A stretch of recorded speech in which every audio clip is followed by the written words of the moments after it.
much for showing up for this. This is organized by Sept primarily with the support of Sierra Club and Last Chance Alliance. We've been doing this for a long time, haven't we? Many years. There's some veterans here who have probably seen it all. And today's another chapter in that fight. Our agenda item is for 11:30, so we'll try to go in, much before that, because some people want to go in for the 11 o'clock agenda item. Right now, they have an overflow area, but there's an agenda item from 10:30 to 11. Those people will clear out. It's going to be a little bit of a shuffle. You might want to sneak in as fast as you can when you see a chance. All right, I am the chair of the Ventura Sierra Club. And good job, Julie. And the Sierra Club has been on the front lines fighting against oil and protecting our environment. In fact, they were an intervener in this lawsuit that we're about to go speak about. And we put our attorneys on this because somebody's got to show up with some power, some ammunition, and so I'm really proud of what the Sierra Club has done to be part of this. So I'd like to hand it over to Haley.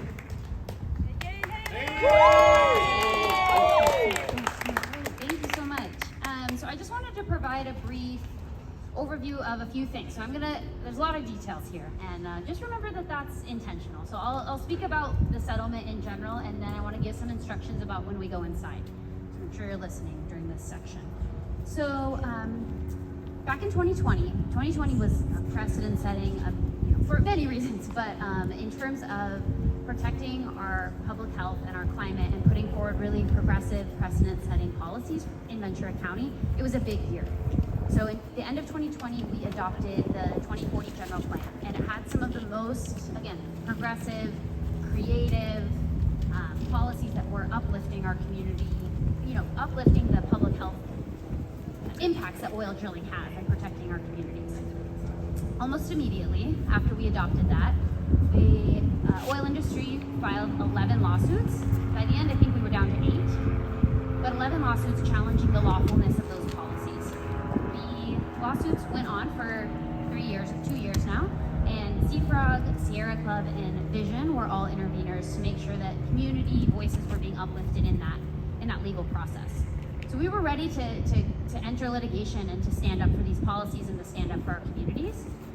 But back in spring of this year, after the new Board of Supervisors were elected and seated, they began settlement discussions. So this current Board of Supervisors began to discuss how to negotiate and weaken these policies that are lawful and are uplifting community health over business as usual and oil profits. So those settlement agreements began, and then back in June, or the beginning of summer, they agreed to a settlement agreement. That's already been agreed to. Then they went on recess, and this is the first hearing that they'll be discussing these settlements to the public. So that's why it's really important that we're out here today. We want to make sure that this settlement agreement doesn't go past without any opposition, without any community voice. So thank you again all so much for being here and showing up with us. So there's 3 policies. Yeah, thank you so much, everybody. There's three policies that are kind of the big ones that are being impacted. So the settlement agreement has 2 pieces. First, what we're doing today. Second, will be by the end of the year, and I will ask all of you to come back out and get involved in the process. So the first is passing a resolution that clarifies various definitions around our setback policy. So Ventura County was one of the first jurisdictions to implement a safety buffer zone between new oil wells and homes and schools.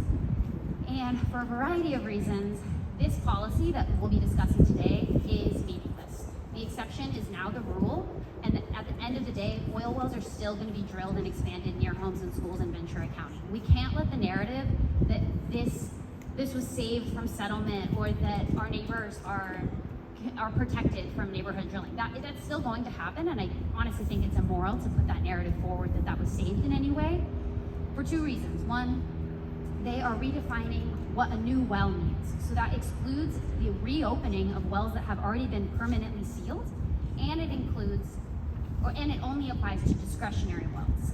So now we're getting into the complicated stuff, but those of you that know about measures A and B, remember that big fight. Again, back in 2020, our Board of Supervisors closed a loophole to bring all of our permits up to the same standards, modern standards of the 70s, to make sure that there was environmental review happening